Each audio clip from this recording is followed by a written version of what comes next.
KCR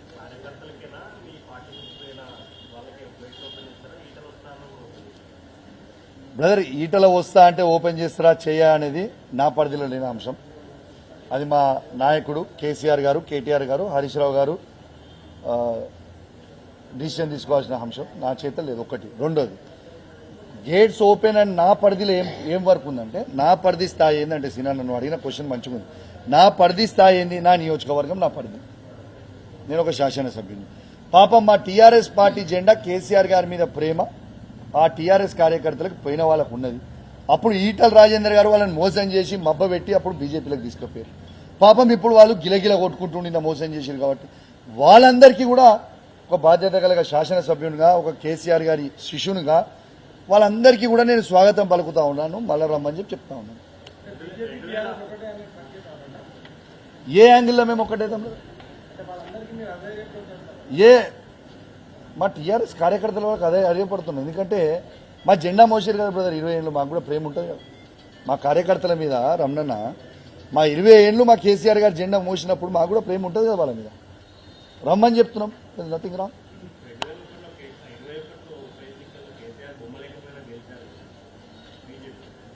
brother, అది ఏదో ఆనాడు ఏదో జరిగిపోయింది ఫ్లూక్లా. కానీ మొన్న 2023లో అదే హుజరాబాద్లో మళ్ళీ ఆయన ఓడగొట్టింది కదా. ఇంత యాంటీవేవ్లో కూడా ఏదో ఉట్టిగా 500 1000తో గెలవలే కదా, 17,000తో ఓడగొట్టినాం. ఇంకేం కావాలి? దానికంటే పెద్ద ఆన్సర్ కాదా? హుజరాబాద్ గడ్డ, కేసీఆర్ అడ్డా. 2004 నుంచి 2023 వరకు ఏ ఎలక్షన్ పెట్టినా, జనరల్ ఎలక్షన్ పెట్టినా ఇక్కడ టీఆర్ఎస్ ఓడిపోలే. ఒక్క ఎలక్షన్ పోతే పోవచ్చు. కానీ నువ్వు కేసీఆర్ గారికి, ఈటల రాజేందర్ గారికి ఉన్న డిఫరెన్స్ చెప్తా మీకు. కేసీఆర్ గారిని ఓడగొట్టినా హుజరాబాద్ ప్రజల మీద ఏనాడు కేసీఆర్ గారు కోపం తీర్చుకోలే.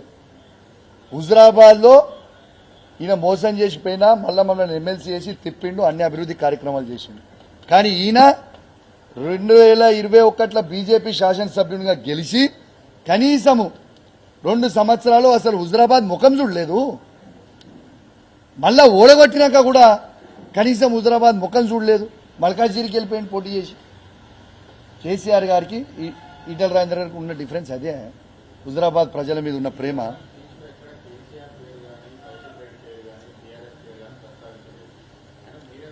భాస్కర్ గారు, మీరు సరిగ్గా చూడండి ప్రెస్ మీటు.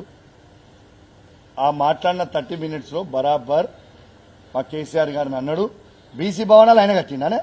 బీసీ భవనాలు ఎవరు కట్టిరు? బీసీ భవనాలు బాజాప్తు కేసీఆర్ కట్టిండు.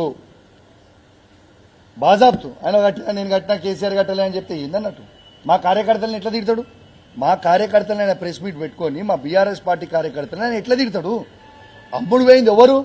అమ్ముడు పోయింది ఈటల రాజేందర్ గారు. ఇక్కడ ఉన్న బీఆర్ఎస్ పార్టీ కార్యకర్తలు కాదు. ఆనాడు ఈయన సంపాదించిన అక్రమ సొమ్ముని కాపాడుకోవడానికి బీజేపీ పార్టీకి 200 కోట్ల రూపాయలు ఈయనకు ఆఫర్ ఇస్తే ఈయన తీసుకొని పోయి బై ఎలక్షన్ అయినా జాయిన్ అయ్యిండు. వల్ల అమ్ముడు పోయింది ఈటల రాజేందర్. ఇక్కడ ఉన్న కార్యకర్తలు కాదు. ఇక్కడ ఉన్న కార్యకర్తలు వాళ్ళు గెలిచింది బీఆర్ఎస్ పార్టీలో కేసీఆర్ గారి బొమ్మ మీద. బీఆర్ఎస్ పార్టీతోనే ఉన్నాడు. బీఆర్ఎస్ పార్టీలు ఉన్నాడు అమ్ముడు పోతాడానే. బీఆర్ఎస్ పార్టీ బీఫామ్ మీద గెలిచినోడు బీఆర్ఎస్ పార్టీలు ఉంటే అమ్ముడు పెడతాడా? గదే ముచ్చడా?